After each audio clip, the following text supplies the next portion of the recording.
Remember, because of our Drill Baby Drill program, America has plenty of gas. We have so much gas. Because of the Trump administration's policies, we produce more oil and gas than Saudi Arabia and Russia combined.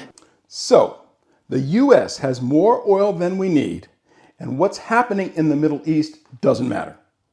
Well, that's a great soundbite.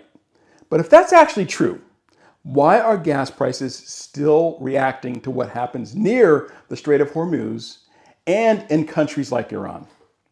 Well, because here's the part that doesn't get said. Having oil is not the same as controlling the price of oil. Yes, the United States produces a lot of oil, but that oil isn't owned by the U.S. government.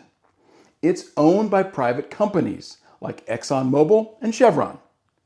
Companies whose job it is to make money. So they don't just say, let's keep this cheap for Americans.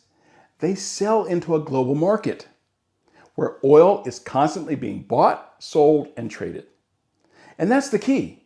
Oil is a global commodity, which means the price isn't based on what we have, it's based on what the market believes. So if something disrupts supply anywhere in the world, even if it's not our own supply, global prices move.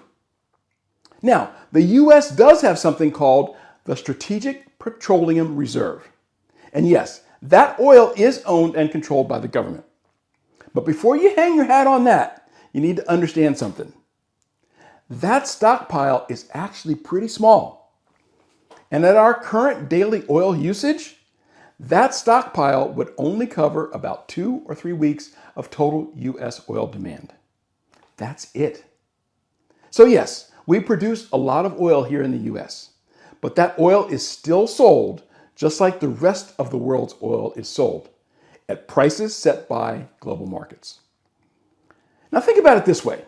If you own stock in ExxonMobil or Chevron, would you be okay with profits getting cut in half just so gas prices could drop in the US?